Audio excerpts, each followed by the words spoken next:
بسم الله الرحمن الرحيم.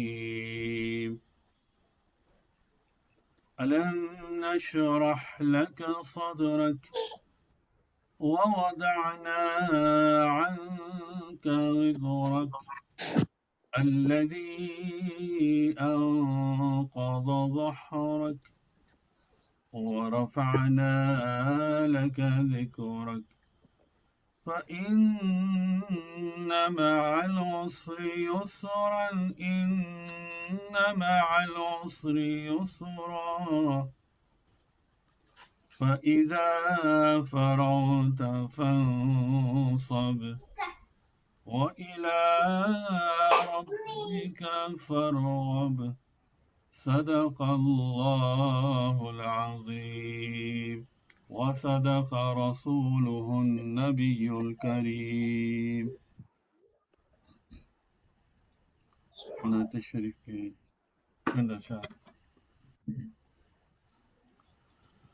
اللهم صل على سيدنا ومولانا محمد وعلى آل سيدنا محمد وبارك وسلم. صلاة وسلام عليك يا سيدي يا حبيبي يا رسول الله.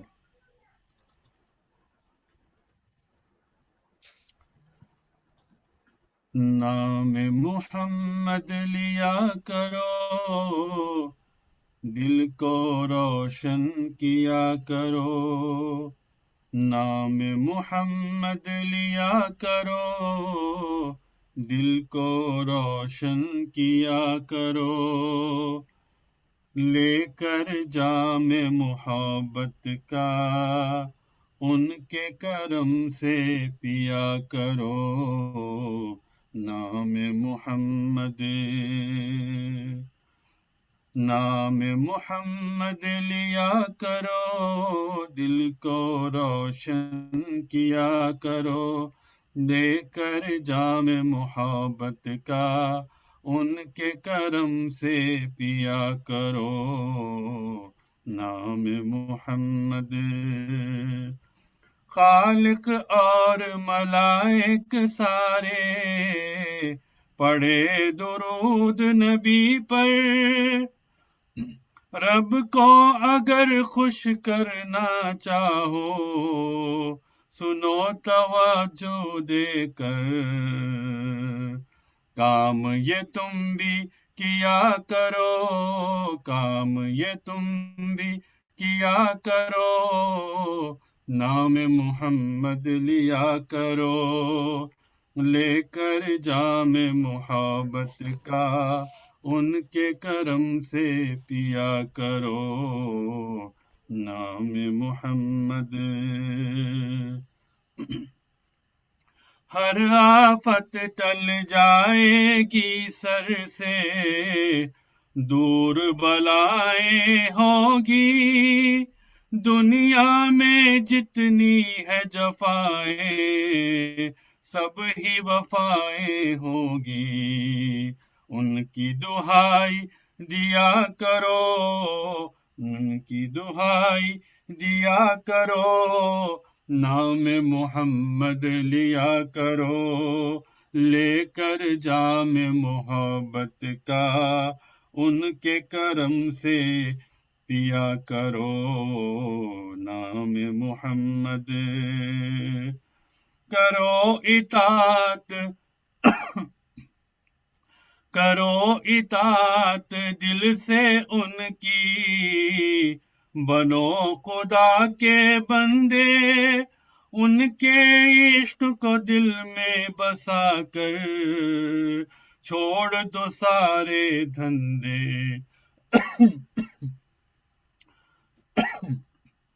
رب کو راضی کیا کرو رب کو راضی کیا کرو.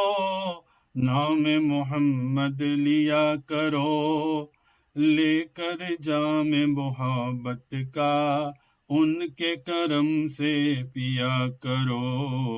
نام محمد سورہ نور تلاوت کر کے شمع نور جلاؤ.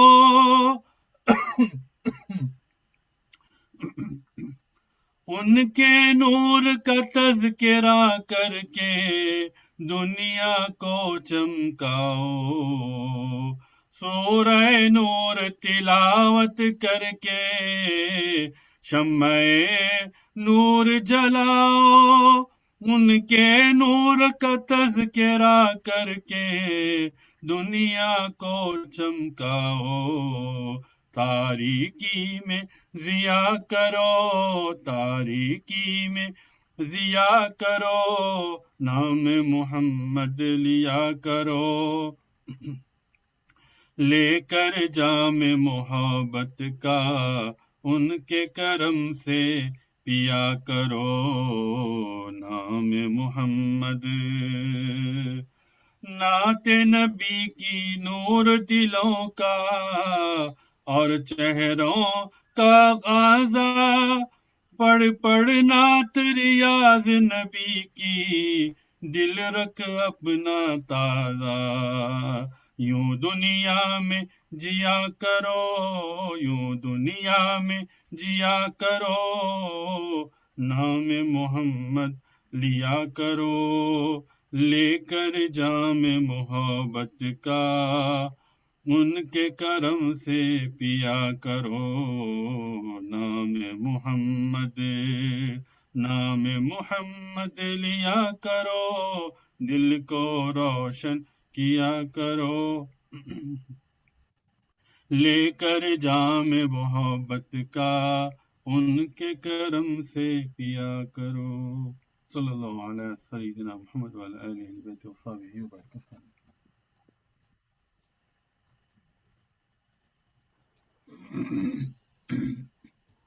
یہ باب ما جاء فی تعجیل العصر، جی آپ نے سے کوئی پڑھی ہے اس کے متن کو؟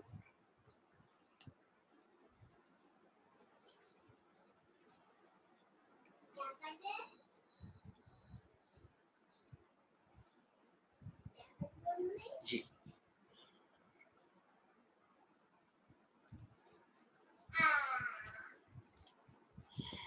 جی آپ میں سے کوئی اس کی قرات کیجیے، اس متن کی، حدیث شریف کی، باب ما جاء فی تعجیل العصر۔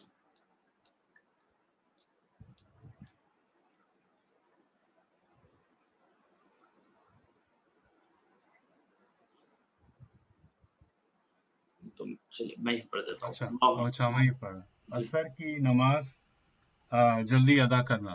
جی سند حدیث ہے یہ، حدثنا قتيبة حدثنا الليث عن ابن شهاب عن عروة عن عائشة أنها قالت صلى رسول الله صلى الله عليه وآله وسلم العصر والشمس في حجرتها ولم يظهر الفيء من حجرتها، في الباب قال وفي الباب عن أنس وأبي أروى وجابر ورفاع ابن حذيفة.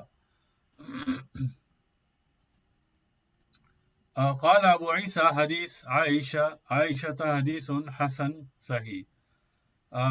مذاهب فقهاء وهو الذي اختاره بعض أهل العلم من أصحاب النبي صلى الله عليه وآله وسلم، منهم عمر وعبد الله بن مسعود وعائشة وأنس وغير واحد من التابعين تعجيل صلاة العصر وكرهوا تأخيرها، وبه يقول عبد الله ابن المبارك وشافعي وأحمد وإسحاق.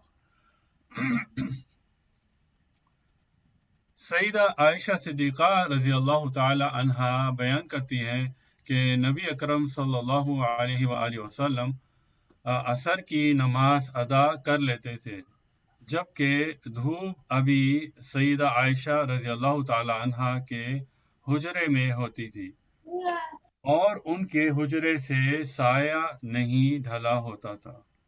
پھر امام ترمذی رحمۃ اللہ علیہ فرماتے ہیں اس بارے میں حضرت انس بن مالک رضی اللہ تعالیٰ عنہ، حضرت ابو واردی حضرت جابر رضی اللہ تعالیٰ عنہ، حضرت رافع بن خدیج رضی اللہ تعالیٰ عنہ سے احادیث منقول ہے۔ حضرت رافع رضی اللہ تعالیٰ عنہ سے ایک روایت یہ بھی منقول ہے کہ نبی کریم صلی اللہ علیہ وآلہ وسلم نے عصر کی نماز تاخیر سے ادا کی تھی، لیکن یہ روایت مستند نہیں ہے۔ پھر سید عائشہ صدیقہ رضی اللہ تعالی عنہ سے منقول حدیث حسن صحیح ہے، اور نبی اکرم صلی اللہ علیہ وآلہ وسلم کے اصحاب میں سے بعض اہل علم نے اسے اختیار کیا ہے، جن میں حضرت رضی اللہ تعالی عنہ، حضرت عبداللہ بن مسعود رضی اللہ تعالی عنہ، اور سیدہ عائشہ صدیقہ رضی اللہ تعالی عنہ، اور حضرت انس رضی اللہ تعالیٰ عنہ شامل ہے، اور کئی تابعین نے بھی اسے اختیار کیا ہے، اور عصر کی نماز جلدی ادا کر لی جائے، اور ان حضرات کے نزدیک اسے تاخیر سے ادا کرنا مکروہ ہے۔ یہ حدیث ختم ہوئی ہے، دوسری 148۔ اچھا، یہ بھی پڑھ دوں؟ ہاں پڑھتے سکتے آپ، یہ بھی بلکہ اسی کا تسلسل ہے۔ جی اچھا۔ حدثنا علی بن حجر حدثنا اسماعیل بن جعفر عن العلاء بن عبد الرحمن، اور اس کا متن حدیث ہے انہو داخل علی انس بن مالک فی دارہ بالبصرة حین انصرف من الظہر ودارہ بجنب المسجد فقال قوموا فصلوا العصر، قال فقمنا وصلينا فلما انصرفنا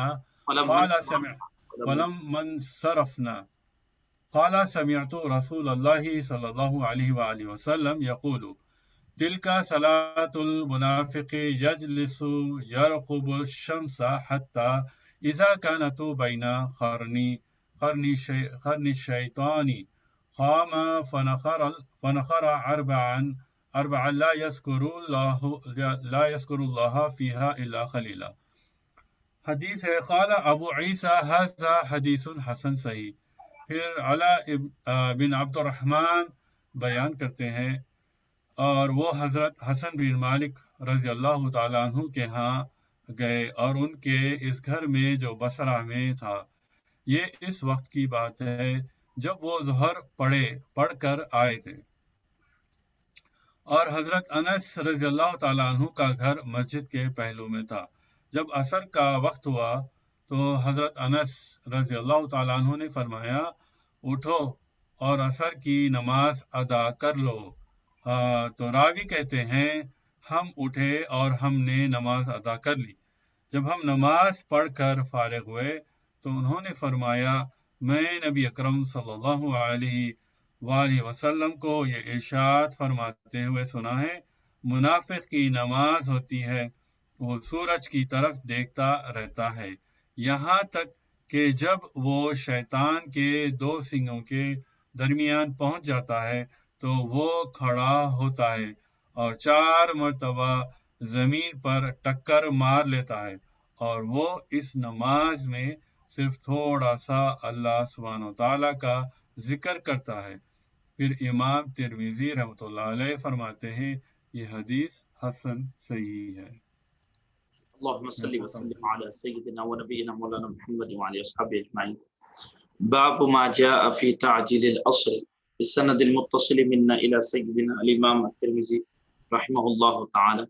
حدثنا قتيبة وحدثنا الليث عن ابن شهاب عن عروة عن عائشة ام المؤمنين رضي الله تعالى عنها انها قالت صلى رسول الله صلى الله عليه وسلم العصر والشمس في حجرتها ولم يظهر الفيء من حجرتها۔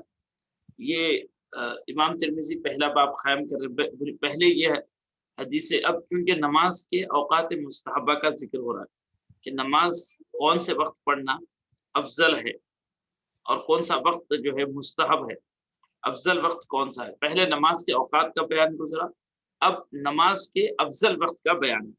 تو اب یہ ایک افضل وقت کے بارے میں اس پر گفتگو ہوگی اور اس میں اختلاف ہوگا۔ تو یہ کوئی ویسا بہت ہی سیریس قسم کا کوئی اختلاف نہیں ہوگا حلال و حرام کا یا ناجائز کا، بلکہ صرف یہ افضل اور مفضول کی بحث ہوگی کہ ہمارے احناف کے نزدیک جو افضل وقت ہے وہ کیا ہے، اور دیگر ائمہ کے نزدیک افضل وقت کیا ہے۔ تو حضرت ام المؤمنین عائشہ رضی اللہ تعالی عنہا بیان کرتی ہے کہ رسول اللہ صلی اللہ علیہ وسلم جب نماز ادا فرمائے عصر کی تو سایہ جو ہے سو وہ ابھی حجرے میں ہوتا تھا، یعنی وَالشَّمْسُ فِي حُجْرَتِهَا، سورج ابھی حجرے میں ہوتا تھا، کمرے میں ہوتا تھا۔ تو اب یہاں سورج ہوتا تھا مطلب حقیقت میں سورج نہیں ہے بلکہ سورج کی روشنی، تو یہ مجاز ہے، میٹافور ہے۔ وَالشَّمْسُ فِي حُجْرَتِهَا کہنے میں سورج جو ہے کمرے میں نہیں ہوتا ہے بلکہ سورج کی روشنی کمرے میں ہوتی ہے۔ اس طرح وَلَمْ يَظْهَرِ الْفَيْءُ مِنْ حُجْرَتِهَا، اور یہ فرماتے ہیں کہ ان کے حجرے سے سایہ نہیں ڈھلا ہوتا تھا۔ اب یہ ایک بڑی فنی بحث ہے اور یہ وہ لوگ بآسانی سمجھ سکتے ہیں جو نماز کے جو سائے کے حوالے سے اور جو ہے سورج کی گردشوں کے حوالے سے بہت زیادہ واقفیت اور معلومات رکھتے ہیں۔ اب ایک عام قاری کو جو ہے یہ چیز سمجھ میں نہیں آتی کہ بھئی سورج ابھی کمرے میں تھا اور نماز ادا کر لیے تو اس سے جلدی کیسا۔ تو یہ وہ لوگ جو بہت زیادہ کیئرفلی آبزرو کرتے ہیں سن کی موومنٹ کو، سورج کی گردش کو، تو یہ اس وقت سمجھ میں آتا ہے۔ ادروائز جو ہے عام لوگ اور بالخصوص آج کے زمانے کے لوگ، چاہے وہ نوجوان ہو یا اولڈ ایج لوگ ہو، ان کو یہ ساری بحث سمجھ میں نہیں آتی ہے۔ تو فرمانا یہ ہے کہ اصل میں یہ ہے کہ اس مسئلے کو سب سے پہلے تو یہ حدیث امام شافعی وغیرہ عصر کی نماز کو جلدی پڑھنا مستحب ہے اس کے اوپر دلیل کے طور پر پیش کی۔ اب یہاں پر فرما رہے ہیں کہ سایہ جو ہے وہ یہ سورج کی روشنی روم میں ہوتی تھی، تو اس کا کیا مطلب ہے؟ تو پہلے فرمائے لفظ حجرہ، یہ جو لفظ آیا حجرتہا، یہ جو لفظ ہے، یہ لفظ جو ہے حجراتن جو ہے دونوں معنوں میں آتا ہے۔ کیسے معنوں میں؟ مسقف اور غیر مسقف، یعنی چھت والے روم کو بھی جو ہے حجرہ کہتے ہیں اور بغیر چھت والے روم کے لیے بھی حجرہ کا لفظ آتا ہے، حجرتہا۔ حجرتن جو ہے ایسے روم کو کہتے ہیں جو سلیب اور وداؤٹ سلیب دونوں کے لیے لفظ استعمال ہوتا ہے، مسقف اور غیر مسقف، یعنی چھت والے کمرے کے لیے بھی استعمال ہوتا ہے، بغیر چھت والے کمرے کے لیے بھی استعمال ہوتا ہے۔ تو اب یہاں پر سمجھا رہے ہیں کہ اگر اس کو چھت والا کمرہ مراد لے، جیسے امام ابن حجر اسقلانی وغیرہ ذکر کیے ہیں، تو فرماتے ہیں کہ حضرت عائشہ رضی اللہ تعالی عنہ کا روم ہے، وہ ایسے حجرتن ایسے روم کو کہا جاتا ہے جس میں چھت ہے اور نہیں ہے، دونوں کے لیے مستعمل ہے۔ تو چھت والا کہنے میں یہ ہے کہ حضرت ام المؤمنین عائشہ صدیقہ رضی اللہ تعالی عنہ کا جو حجرہ تھا وہ حجرہ مراد ہے۔ ظاہر ہے کہ اس صورت میں دھوپ کے اندر آنے کا راستہ صرف دروازہ ہی ہو سکتا ہے۔ جب چھت والا روم ہوگا تو چھت میں سے تو دھوپ نہیں آ سکتی ہے، دھوپ کی روشنی، سورج کی روشنی یا دھوپ، تو اس کے انٹر ہونے کا روٹ جو ہوگا سورج کی روشنی کا وہ دروازہ ہی ہوگا۔ اور فرماتے ہیں چونکہ چھت نیچی تھی اور حضرت ام المؤمنین عائشہ رضی اللہ تعالی عنہ کا دروازہ مغربی سمت میں تھا، جو ہے ویسٹرن سائڈ تھا، تو اس لیے اس میں دھوپ اندر آ سکتی تھی دروازے کے ذریعے۔ تو فرما رہے ہیں کہ یہ حدیث اگر چھت والا کمرے کو مراد لیا جائے کہ اس میں سورج کی روشنی ہوتی تھی تو یہ احناف کے فیور میں ہی ہے، کیونکہ دروازے سے جب دھوپ آنا ہوتا ہے تو سورج کو کافی حد تک جو ہے سن سیٹ کے قریب قریب جب پہنچتا ہے تبھی جو ہے سورج دروازے سے کم کی روشنی جو ہے روم میں داخل ہو سکتی ہے۔ تو اب یہاں پر فرما رہے کہ یہ معنی ہے۔ تو اب یہاں پر چونکہ شوافع وغیرہ نے کہا کہ بھئی سورج کی روشنی جب چھت میں سے داخل ہوتے روم میں داخل ہو رہی ہے تو ابھی سورج سن سیٹ کے ابھی بہت دور ہے، یعنی چھت سے داخل ہو رہی سورج کی روشنی یعنی ابھی سن سیٹ کے لیے کافی ٹائم ہے، اور اگر دروازے سے داخل ہو رہی ہے تو سن سیٹ کے لیے بہت کم ٹائم رہے گا۔ اس سے سمجھ میں آ سکتا ہے، ہمارے سمجھنے کے لیے آسانی اس سے ہو سکتی ہے کہ اگر چھت سے سورج کی روشنی داخل ہو رہی ہے تو مطلب یہ ہے کہ ابھی سن سیٹ کی طرف نہیں گیا، سورج ابھی غروب کی طرف نہیں گیا، اور اگر دروازے سے داخل ہو رہی ہے روشنی تو سن سیٹ کے بہت قریب ہو چکا ہے. تو فرماتے ہیں کہ اگر مسقف کمرہ مانے، چھت والا روم مانے، تو پھر اس صورت میں تو یہ حدیث احناف کے قریب میں ہے کہ سورج جب سن سیٹ کے قریب ہو جائے گا تو اس صورت میں ہی جو ہے عصر کی نماز ادا کی جا رہی ہے. یعنی سن سیٹ شروع ہونے کے وقت نہیں بلکہ بیفور سن سیٹ،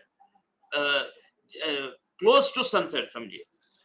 تو فرما رہے ہیں کہ یہ حضرت عائشہ رضی اللہ تعالیٰ عنہ کی حدیث سے یہ استدلال کیے کہ عصر کی نماز کو جلدی پڑھنا چاہیے، یہ مستحب ہے. اب فرماتے ہیں اس عنوان سے اس چیپٹر پر جو ہے حضرت انس سے بھی روایت ہے، حضرت ابو اروا سے بھی روایت ہے، حضرت جابر سے بھی روایت ہے، حضرت رافع بن خدیج سے بھی روایت ہے.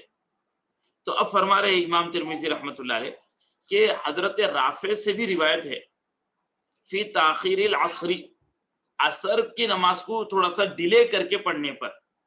تو اب فرما رہے ولا یصح، لیکن وہ حدیث صحیح نہیں ہے. تو اب یہاں پر دو باتیں جو قابل غور ہے، یہ چونکہ اب یہ حدیث تو صریح طور پر احناف کے فیور میں ہے. حنفی مسلک یہ ہے کہ نماز عصر کو تھوڑا سا تاخیر سے پڑھنا افضل ہے. بالکل سنسٹ شروع ہونے کے ساتھ یا کلوز ٹو سنسٹ نہیں، بلکہ وقت شروع ہونے کے تھوڑا سے وقت بعد پڑھنا افضل ہے. رائٹ اوے بھی پڑھ سکتے ہیں، جو ہی وقت شروع ہو ادا کر لی، یہ بالکل جائز ہے. لیکن افضل وقت یہ ہے کہ تھوڑا سا ٹائم ہونے کے بعد ادا کرنا افضل ہے. فرما رہے اس کی حکمتیں بھی آگے آئیں گی، لیکن اب اس کا پہلے سند کی جہت سے مسئلہ یہ ہے کہ حضرت رافع سے جو حدیث آ رہی ہے اس میں تو صاف الفاظ میں ہے کہ فی تاخیر العصر، رسول اللہ صلی اللہ علیہ وسلم سے یہ منقول ہے، اٹ از ٹرانسمیٹڈ فرام رسول اللہ صلی اللہ علیہ وسلم کہ نماز عصر کو ڈیلے کر کے پڑھے. لیکن امام ترمذی کہتے ہیں یہ حدیث صحیح نہیں ہے، ولا یصح، یہ حدیث صحیح نہیں ہے. تو پہلے تو یہ ہے کہ یہاں پر ہم غور کرنا چاہیے تھوڑا سا یہ ترجمے کے اوپر. تو یہاں پر جو ہے یہ مستند نہیں ہے بلکہ ذکر کی. تو یہ بات کسی حد تک درست تو ہے یہ ترجمہ، لیکن مطلقاً درست نہیں ہے. اس کا صحیح ترجمہ یہ ہے کہ یہ حدیث صحیح نہیں ہے. صحیح کے اندر جو ہے راوی کی عدالت پر بھی گفتگو ہو سکتی ہے، یا راوی کے حافظے پر بھی گفتگو ہو سکتی ہے، اور سند کا جو ہے ڈسکنٹینیو ہونا یہ بھی مراد ہو سکتا ہے. اگر مستند کہے تو صرف یہ ہوتا ہے کہ یہ چین جو ہے کمپلیٹ نہیں ہے، جو ایک رائج معنی ہے. مستند کہتے ہیں سند والا، تو سند اس کی مکمل نہیں ہے، جبکہ سند تو مکمل ہے. تو یہ معنی بھی شامل ہو سکتے ہیں. مستند جو ہے صحیح کا جو ہے سینونیم کے طور پر بھی استعمال ہوتا ہے، لیکن ابسلیوٹ معنوں میں استعمال نہیں ہوتا ہے. مستند جب کہتے ہیں تو اٹ مینس ڈسکنٹینیو چین ہے، ڈسکنٹینیوڈ چین آف ٹرانسمیشن. لیکن یہ حضرت رافع بن خدیج کی ڈسکنٹینیو نہیں ہے چین، کوئی راوی اس میں سے مس نہیں ہوا ہے یا مسڈ جو ہے سو یا مس. مستند کے معنی یہ ہے کہ ڈسکنٹینیوڈ چین یا مسڈ چین، راوی کوئی ڈراپ ہو گیا ہے. تو اس لیے ترجمے میں یہ تھوڑا سا ٹیکنیکلی یہ چیزوں پہ نظر رکھنا ہوتا ہے کہ یہاں پر حضرت امام ترمذی کہہ رہے ولا یصح، وہ یہ روایت حضرت رافع کی جو ہے تاخیر عصر پر صحیح نہیں ہے کہہ رہے.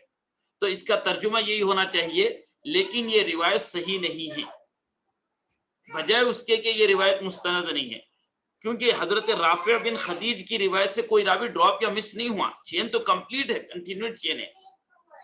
اب اچھا یہ تو ایک ترجمے کے کانٹیکس میں بحث ہوئی. اسی لیے فرماتے ہیں کہ ترجمے کے اصول ہے، ٹرانسلیشن کے اصول ہے کہ جب ترجمہ کیا جائے تو ایسا ترجمہ ہو جو ٹارگٹ لینگویج اور اچیو لینگویج، سورس لینگویج دونوں پر جو ہے ٹرانسلیٹر کو عبور ہونا، اور وہ جو سائنس ہے وہ سائنس کی جو ہے ٹرمینالوجی سے بھی واقفیت ہونا چاہیے اور اس کو کنسیڈر کرنا چاہیے. امام ترمذی تو کہہ رہے ولا یصح، اور اس کا ترجمہ ہو رہا ہے یہ روایت مستند نہیں ہے. تو یہ ایبسلیوٹلی یہ درست ترجمہ نہیں ہو سکتا ہے، کیونکہ مستند کے معنی یہ ہے کہ اس کی سند مکمل نہیں ہے. یہ روایت مستند نہیں ہے مطلب سند مکمل نہیں ہے. حالانکہ حضرت رافع بن خدیج کی روایت سے کوئی راوی ڈراپ نہیں ہوا، کوئی راوی مس نہیں ہوا، اس کی سند تو مکمل ہے. اصل میں امام ترمذی رحمۃ اللہ علیہ اس روایت میں ایک راوی ہے جن کا نام ہے عبد الواحد، جو ہے حضرت عبد الواحد، اس روایت کے حضرت رافع کی روایت کے راوی ہے عبد الواحد۔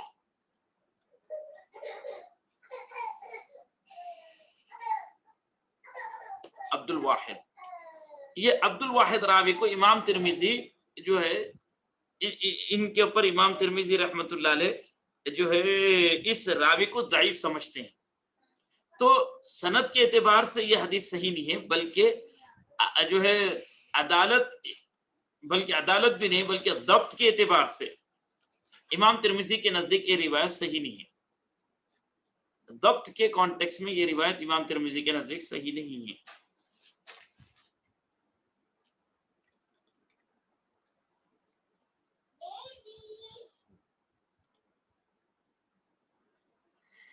تو امام ترمذی کے نزدیک حافظے کے کانٹیکس میں عبد الواحد ضعیف ہے، عبد الواحد ضعیف ہے۔ تو یہ روایت کو امام ترمذی جو حضرت رافع کی کہے کہ صحیح نہیں ہے، صحیح نہیں ہے، تو کیوں صحیح نہیں ہے؟ تو امام ترمذی کے نزدیک عبد الواحد وحید نہیں، عبد الواحد جو ہے ضعیف ہے۔ لیکن فرمائے شارحین حدیث نے اس مسئلے پر گفتگو کرتے ہوئے کہے کہ عبد الواحد ضعیف کو جو ہے کہ توثیق کرنے والے بھی ہے اور ان کی تضعیف کرنے والے بھی ہے، ان کو ثقہ کہنے والے بھی ہے اور ان کو ضعیف کہنے والے بھی ہے۔ بلکہ یہ فرمائے کہ ان کو ثقہ کہنے والے لوگ زیادہ ہے۔ امام عبد الواحد کو جو ہے ثقہ کہنے والے گروپ زیادہ ہے، ثقہ ان کو جو لوگ کہے وہ بہت زیادہ لوگ ہیں کمپیئر ٹو ان کو ضعیف کہنے والے۔ اسی وجہ سے امام ابن حبان نے کتاب الضعفاء میں بھی عبد الواحد زید کا ذکر کیے، اور اس طرح عبد الواحد زید کا ذکر کتاب الثقات میں بھی کی ہے، اور فرمائے کہ ان کی روایت کم از کم حسن کے درجے کی ہے۔ فرمائے عبد الواحد زید کی روایت حسن کے درجے کی ہے۔ تو محدثین نے امام ترمذی کے اس قول سے اختلاف کیے۔ امام ترمذی یہ جو فرمائے کہ یہ حضرت رافع کی روایت جو ہے وہ صحیح نہیں ہے، تو فرمائے کہ ایسی بات نہیں ہے، وہ روایت کے راوی عبد الواحد زید کی وہ ثقہ بھی کہا گیا ہے، ضعیف بھی کہا گیا، بلکہ ثقہ کہنے والوں کی تعداد زیادہ ہے۔ تو اس اعتبار سے یہ روایت صحیح نہیں ہے کہنا درست نہیں ہے۔ اب فرما رہے وہ امام ترمذی حضرت عائشہ رضی اللہ عنہ کی حدیث کو کہتے ہیں یہ حسن صحیح ہے۔ اس طرح فرما رہے کہ اہل علم کی ایک جماعت نے اور صحابہ، اہل علم کی ایک جماعت میں جو ہے صحابہ اور تابعین کی، وہ عصر کی نماز کو تاخیر سے پڑھنے کو مکروہ جانتے ہیں، عصر کی نماز کو ڈھیلے کر کے پڑھنا مکروہ ہے۔ تو اب اس کے ساتھ اب ایک اور حدیث شریف بیان کر رہے ہیں کہ اس کے راوی ہے حدثنا علی بن حجر حدثنا اسماعیل بن جعفر عن العلاء ابن عبد الرحمن۔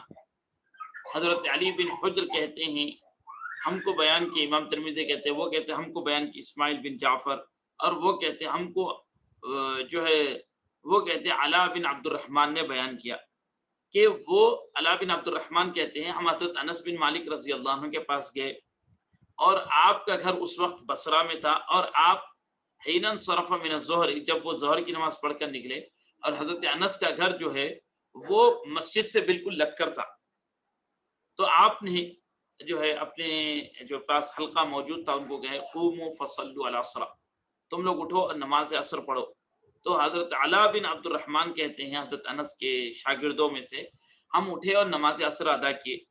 جب ہم نماز سے فارغ ہوئے تو حضرت انس رضی اللہ عنہ نے فرمایا کہ تلک صلاۃ المنافق یجلس یرقب الشمس، وہ منافق کی نماز ہوتی ہے جو سورج کے ڈھلنے کو دیکھتے رہتا ہے، حتی اذا کانت بین قرنی الشیطان، جب سورج جو ہے شیطان کے دو سنگوں کے درمیان ہوا تھا، دو ہارنز کے درمیان، تو وہ اٹھتا ہے اور چار ٹھونگے مارتا ہے زمین پہ، لا یذکر اللہ فیہا الا قلیلا، وہ اللہ کا ذکر نہیں کرتا منافق مگر تھوڑا۔ امام ترمذی اس حدیث کو حسن صحیح کہتے ہیں۔ تو فرما رہے کہ یہ حدیث کو بھی امام ترمذی اس کانٹیکس میں پیش کر رہے کہ عصر کی نماز کو جلدی پڑھنا مستحب ہے، لیکن اس کا بھی یہ جواب دیے کہ اس سے رسول اللہ صلی اللہ علیہ وسلم کے کا منشا یہ ظاہر ہونا ضروری نہیں ہے کہ عصر کی نماز کو تاخیر سے پڑھنا جو ہے وہ غلط ہے.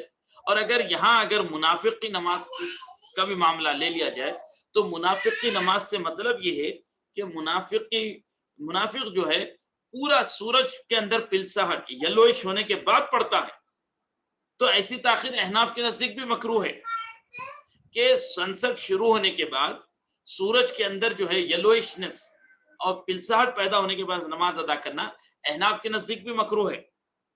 احناف کے نزدیک بھی اتنی تاخیر پسندیدہ نہیں ہے کہ سورج کا غروب ہونا شروع ہو جائے، سورج جو ہے بالکل پیلا پڑ جائے، ایسی تاخیر احناف کے نزدیک بھی مکروہ ہے.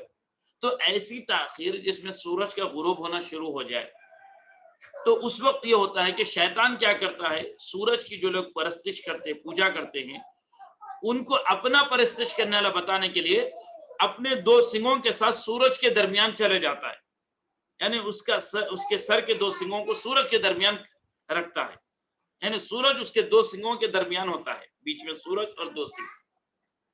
تو اور وہ کہتا ہے کہ دیکھو میری عبادت کر رہے یہ لوگ. تو اب اس پر یہ بھی ایک گفتگو ہوئی کہ کیا واقعی شیطان سورج کے پاس چلا جاتا ہے اور سورج کو اپنے دونوں سنگوں کے درمیان لے لیتا ہے، کیا یہ صحیح ہے؟ تو فرمائیں کہ ایک تو یہ ہے کہ یہ ایک مجاز، ایک تمثیل ہے. فرمائیں یہ ایک ایگزامپل دے رہے، واقعی جو ہے سورج کے پاس شیطان نہیں جاتا اور نہ سورج کو اپنے دو سنگوں کے درمیان لیتا، بلکہ فرما رہے کہ جو لوگ عصر کی نماز کو اتنا تاخیر سے پڑھتے کہ سورج کے اندر پلساہٹ آ جائے، گویا کہ وہ شیطان کے اعلیٰ ہے اور شیطان نے اپنے سنگوں سے ان کو مستحب وقت سے روک کے رکھا. تو فرما رہے یہ معنی بینا کرنے شیطان جو ہے یہ ایک مجازی معنی ہے، تمثیلی معنی ہے، just for explanation and example کے طور پر ہے. لیکن جمہور علماء، اکثر علماء کی اوپینین یہ ہے کہ شیطان واقعتاً طلوع آفتاب اور غروب آفتاب کے وقت جو ہے سورج کو اپنے سنگوں کے درمیان میں لے لیتا ہے تاکہ سورج کی پوجا کرنے والے جو کو اپنے اس میں شامل کر لے، بولے دیکھو میری عبادت کر رہے ہو. لیکن پھر اس پر یہ کوشچن ہوا کہ دنیا میں ہر وقت سورج کہیں نہ کہیں طلوع اور غروب ہوتے رہتا ہے، اس کے مطالع اور جو ہے مغارب بہت ہے، سورج کے جو ہے سن رائز اور سن سیٹ کے ہورائزنز بہت ہے. تو کیا اس کا مطلب یہ ہے کہ کیا شیطان ہر وقت سورج کو اپنے سنگوں کے درمیان رکھتا ہے؟ تو اس کا جواب یہ کہ شیاطین بے شمار ہے. یہ ممکن ہے کہ ہر مطلع کے لیے کوئی الگ شیطان، یہ ضروری نہیں ہے کہ ایک ہی شیطان 24 آورز راؤنڈ دا کلاک کہ بھائی دنیا میں سورج ہر جگہ غروب ہوتے جا رہا اور ہر جگہ طلوع ہو رہا. تو اس کا مطلب یہ نہیں ہے کہ شیطان 24 گھنٹے سورج کو اپنے سنگوں کے درمیان رکھتا ہے، بلکہ اس جو علاقہ ہے اس علاقے میں جو شیاطین ہے وہ سورج کو طلوع اور غروب کے وقت اپنے سنگوں کے درمیان لے لیتے ہیں. اسی لیے فجر کی نماز کے بعد اور عصر کی نماز کے بعد جو ہے نمازیں پڑھنا مکروہ ہے. وجہ یہ ہے کہ اس وقت جب ہم نماز ادا کرتے ہیں تو شیطان جو ہے یہ کہتا ہے دیکھو میری عبادت کر رہے ہیں، بلکہ نعوذ باللہ، حالانکہ آپ کی نیت نہیں ہے، اسی لیے مکروہ فرما رہے. اگر ہماری نیت رہیں گی تو نعوذ باللہ پڑھنے والے کو تو مشرک کہہ دیا جائے گا کہ جو شیطان کی عبادت کی نیت سے پڑھ رہا ہے، اللہ ہی کی عبادت کی نیت سے پڑھ رہا ہے. لیکن شیطان ہمارے اس ایکٹ کا فائدہ اٹھانا چاہتا ہے اور جو ہے دھوکہ دینا چاہتا ہے، تو اس کے اس غلط خیال کو کٹ کرنے کے لیے نہیں پڑھا جاتا ہے. اب اس طرح جو ہے یہ تو عصر کی نماز کو جلدی پڑھنے کی حدیث تھی. اب ایک اور حدیث امام ترمذی بیان کر رہے، باب ما جاء فی تاخیر صلاۃ العصر، نماز عصر کو تھوڑا سا تاخیر سے پڑھنا افضل ہے. وہ کیا ہے؟ حدثنا علی بن حجر حدثنا اسماعیل بن علیہ عن ایوب عن ابن ابی ملیکہ عن ام سلمہ انہا قالت ام المومنین. وہ پہلے حدیث بھی ام المومنین سے مروی تھی، حضرت عائشہ صدیقہ رضی اللہ عنہا سے. یہ بھی ام المومنین حضرت ام سلمہ رضی اللہ تعالی عنہا سے ہے، جن کو رسول اللہ صلی اللہ علیہ وسلم نے جو ہے سیدنا جبریل علیہ الصلوۃ والتسلیم جو کربلا کی مٹی لا کر رسول اللہ کی خدمت میں پیش کیے تھے، تو رسول اللہ صلی اللہ علیہ وسلم وہ مٹی حضرت ام المومنین ام سلمہ رضی اللہ تعالی عنہا کو دے دیے تھے اور کہے تھے جب یہ مٹی خون میں تبدیل ہو جائے تو سمجھ جانا کہ میرا بیٹا حسین شہید کر دیا گیا ہے. تو ام سلمہ رضی اللہ تعالی عنہا جو ہے یہ مٹی اٹھا کر حفاظت سے رکھے تھے. تو آپ نے جب دیکھا کہ یہ مٹی خون میں تبدیل ہو گئی تو پھر آپ رونے لگے، اور راوی کہتے ہیں جو آپ کے پاس موجود تھے، وہ کہتے ہیں ہم نے پوچھا کہ کیوں رو رہے؟ کہیں کہ نواسۂ رسول حضرت امام حسین رضی اللہ عنہ کو شہید کر دیا گیا ہے۔ تو یہ وہی ام المومنین ہے۔ اس میں رسول اللہ کے علم غیب کی طرف بھی اشارہ، اور بھی امہات المومنین تھے، رسول اللہ نے ان کو نہیں دیا۔ ام المومنین ام سلمہ رضی اللہ تعالیٰ عنہ کو مٹی دی کہ خون میں تبدیل ہو جائیں گی۔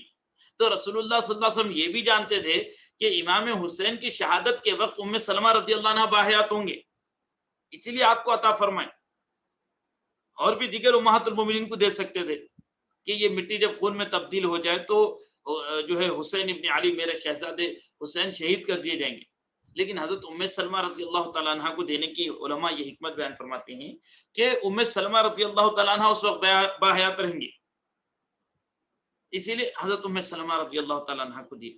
تو اب اس حدیث میں فرماتے ہیں ام سلمہ رضی اللہ تعالیٰ عنہ ام المومنین، کان رسول اللہ صلی اللہ علیہ وسلم اشد تعجیلا للظہر منکم وانتم اشد تعجیلا للعصر منہ۔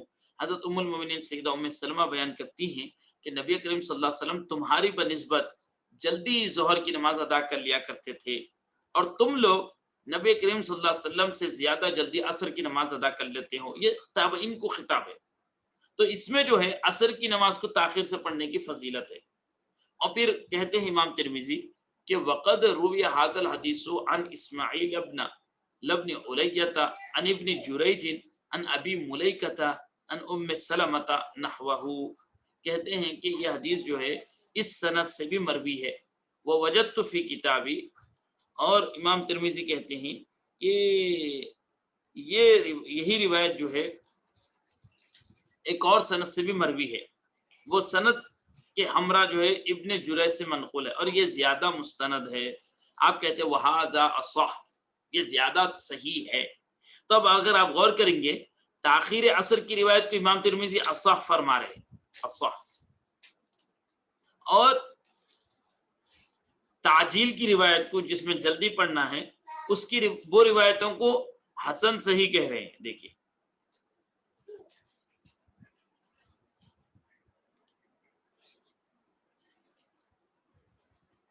حسن صحیح فرما رہے، تاخیر کی روایت کو اصح کہہ رہے، یہ زیادہ صحیح ہے، یہ صحیح ہے، یہ زیادہ صحیح ہے۔ تو اس سے بھی احناف کے موقف کی تائید ہوتی ہے کہ تاخیر کی روایت اصح ہے، زیادہ صحیح ہے، یہ صحیح ہے، روایت اصح ہے، تو احناف کا عمل اصح پر ہے۔ تو یہ سارے گوشے حدیث کا ایک طالب علم اور فقہ کا ایک طالب علم سمجھ سکتا ہے۔ عام آدمی کو صحیح حدیث مل جائے تو وہ عمل تو کرتا ہے، ٹھیک ہے چلیے صحیح حدیث پر عمل کر رہا ہے، لیکن دوسروں کو خطا پر کہنا شروع کر دیتا ہے، نہیں آپ لوگ حدیث کی مخالفت کر رہے، آپ لوگ نماز عصر تاخیر سے پڑھ کے آپ لوگ حدیث کے خلاف جا رہے، حالانکہ اس کو یہ نہیں معلوم کہ حضرت ام سلمہ رضی اللہ تعالیٰ عنہ کی روایت جس میں عصر کو تاخیر سے پڑھنے کا حکم ہے وہ اصح ہے، یعنی صحیح سے بھی زیادہ صحیح ترین۔ یہ اس میں تفضیل کا صیغہ ہے، اس میں تفضیل ہے، اس کے معنی آتے ہیں، اس میں تفضیل کے معنی آتے ہیں کہ افعلو کے وزن پر ہوتے ہیں۔ جیسے اگر کوئی کہے کہ جیسے وَأَحْسَنُ مِنْكَ لَمْ تَرَ قَطُّ عَيْنِي، آپ سے بڑھ کر، آپ سے زیادہ حسین میری آنکھوں نے دیکھا نہیں۔ دیکھیے وہ بھی احسن، اصح، یہ سب جو ہے اس میں تفضیل کے صیغے ہیں۔ احسن منک، آپ سے بڑھ کر حسین نے دیکھے۔ تو اسی طرح یہ دیگر روایتوں سے بڑھ کر صحیح روایت ہے۔ تو امام ترمذی رحمۃ اللہ علیہ اگر ہم غور کریں گے تو امام ترمذی رحمۃ اللہ علیہ نے ام المومنین حضرت ام سلمہ رضی اللہ تعالیٰ عنہ کی روایت کو اصح فرما رہے، وہذا اصح، جس میں فرما رہے کہ رسول اللہ صلی اللہ علیہ وسلم جو ہے تم لوگوں سے تھوڑا جو ہے تم لوگ رسول اللہ سے بڑھ کر جلدی اثر ادا کرتے ہو، تو ایسی روایت کو امام ترمذی اصح فرما رہے۔ تو اب صحیح روایت بھی ہے، اصح بھی ہے، تو افضل یہ ہے کہ اصح پر عمل کرے، جو زیادہ صحیح ہے۔ تعجیل کی جلدی پڑھنے کی روایت صحیح ہے، اور تھوڑا ڈیلے کر کے پڑھنے کی روایت اصح ہے، وہ زیادہ صحیح ہے، صحیح سے بڑھ کر صحیح ہے۔ یہاں پر اصح فرما اس روایت کو حضرت ام سلمہ رضی اللہ تعالیٰ عنہ کی، تو اس سے بھی احناف کے موقف کی تائید ہوتی ہے کہ نماز عصر کو تھوڑا سا ڈیلے کر پڑھے، لیکن یہ بات یاد رکھے کہ اتنا ڈیلے نہ کر دے کہ اسفرار بالشمس ہو جائے، یعنی سورج کے اندر پلساہٹ پیدا ہو جائے، سورج بالکل یلو ہو جائے، اتنا تاخیر سے پڑھنا یہ منافقین کا طریقہ ہے فرمائے۔ اب اس کی فضائل میں یہ ذکر کرتے ہیں کہ عصر کو تاخیر سے پڑھنے کی حکمت اور عصر کو تاخیر سے پڑھنے کے فضائل میں یہ ذکر کیا جاتا ہے۔ فرمائے کہ عصر کو تاخیر سے پڑھنے کا فائدہ کیا ہے، تو فرماتے ہیں کہ احناف کے نزدیک عصر کو تاخیر سے پڑھنا جو ہے چاہے سردی ہو یا گرمی ہو، احناف کے نزدیک جو ہے عصر کو تاخیر سے پڑھنا افضل ہے۔ فرمائے احناف کے نزدیک عصر کو تاخیر سے پڑھنا افضل ہے۔ دوسری چیز جو ہے فرمائے کہ ایک تو حضرت عبداللہ ابن مسعود رضی اللہ عنہ کی روایت ہے کہ یصلی العصر والشمس بیضاء نقیہ، اسی طرح جو ہے حضرت ام سلمہ رضی اللہ عنہ کی روایت ابھی ہم نے پڑھی جس میں فرماتی ہیں ام المؤمنین رضی اللہ تعالیٰ عنہ کہ اشد تاخیر للعصر منکم، رسول اللہ صلی اللہ علیہ وسلم تم لوگوں سے زیادہ تاخیر کر کے ڈیلے کر کے عصر ادا کرتے تھے، اور یہ اصح روایت ہے۔ اس طرح فرمائے عصر کو عصر کیوں کہتے ہیں، تو فرماتے ہیں اس وجہ سے العصر کہتے ہیں، العصر دن کے آخری حصے سے لے کر سورج کے سرخ ہونے تک کے ٹائم کو کہتے ہیں، بالکل دن کا لاسٹ ٹائم کوئی عصر کہتے ہیں۔ تو فرما رہے کہ دن کے آخری حصے کو جب عصر کہتے ہیں تو آخر حصے میں عصر کی نماز پڑھنا افضل ہے۔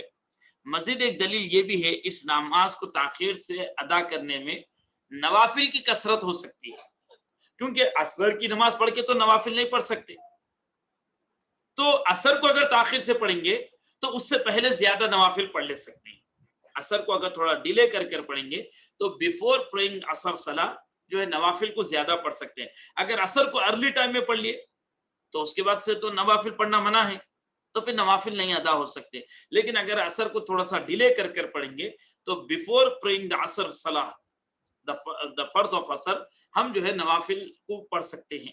اب یہ سب محدثین اور فقہا کی باتیں ہیں، آج کل با جماعت نماز پڑھ لے تو غنیمت ہے، پہلے کے لوگوں کو فکر ہوتی تھی ارے بھائی عصر پہلے وقت میں پڑھ لیں گے تو اس کے بعد پھر ہم نمازیں نہیں ادا کر سکتے، چونکہ عصر کے بعد نماز پڑھنا مکروہ ہے، منع ہے، اور سورج کے جو ہے طلوع غروب ہونے کے ساتھ اور پہ تو جو ہے سخت کراہت ہے، اور سورج طلوع ہوتے وقت تو بالکل ناجائز ہے، سن رائز پہ تو بالکل ناجائز ہے، جو ہی سن رائز سٹارٹ ہوگا کوئی نماز نہیں پڑھنے کا حکم، البتہ سن سیٹ پہ کراہت کے ساتھ پڑھ سکتے ہیں، مکروہ ہے۔ تو اب فرماتے ہیں کہ عصر کو تاخیر سے پڑھنے میں فائدہ یہ ہے کہ عصر پڑھنے سے پہلے زیادہ نوافل پڑھ لے سکتے، اگر عصر پڑھ لیے تو اس کے بعد نوافل نہیں پڑھ سکتے۔ اس طرح پھر ایک اور بات فرماتے ہیں کہ عصر کی تاخیر کی ایک اور دلیل یہ ہے کہ بعد غروب آفتاب تک نماز کی جگہ ہی ٹھہرنا مستحب ہے، جیسا طلوع آفتاب تک جو ہے ٹھہرنا مستحب ہے کہ عصر کی نماز پڑھ لے کے آپ وہی مقام پہ بیٹھے رہنا، یہ مستحب ہے۔ تو اسی طرح عصر کی نماز بھی پڑھ کر مغرب تک طلوع غروب آفتاب تک سن سیٹ تک بیٹھنا مستحب ہے۔ اب اگر وقت کم رہیں گا تو یہ فضیلت حاصل ہوں گی۔ کیا فضیلت ہے؟ تو فرمائے حدیث شریف ہے من صلی العصر ومکث فی المسجد الى غروب الشمس فکأنما اعتق 8 من ولد اسماعیل علیہ السلام۔ فرماتے ہیں کہ جو کوئی نماز عصر پڑھ کر غروب آفتاب تک بیٹھا رہا، سورج غروب ہونے تک بیٹھا رہا اپنے مقام پر، تو فرماتے ہیں اس شخص کو حضرت اسماعیل علیہ السلام کی اولاد سے 8 غلاموں کو آزاد کرنے کا ثواب ملے گا۔ اب یہ غلام خرید کے آزاد کرنا کوئی آسان بات نہیں تھی، ہزاروں میں آتے تھے غلام۔ جیسے اب آج کی مثال یہ ہے کہ آپ کو اگر کہے کہ بھائی آپ ایک بکرا صدقہ دے رہے اثر پڑھ کر جگہ پہ بیٹھے، تو آپ بولتے ارے بہت بڑی بات ہے بھائی، $100-200 کا بکرا جو ہے اگر ہم ایک صدقہ کریں، اگر آپ کو کہے آپ 8 بکرے صدقہ کرنے کا ثواب ہے، تو حالانکہ انسان اور پھر انسانوں میں اسماعیل علیہ السلام کی اولاد ان کو آزاد کرنے کا انتہا درجے کا ثواب ہے، تو حضرت اسماعیل علیہ السلام کی اولاد سے 8 غلاموں کو آزاد کرنے کا ثواب ہے عصر پڑھ کر مغرب تک اس جگہ بیٹھنا۔ تو فرماتے ہیں کہ اگر وقت کم رہا تو زیادہ لوگوں کو یہ فضیلت حاصل ہو سکتی، کیونکہ اگر آپ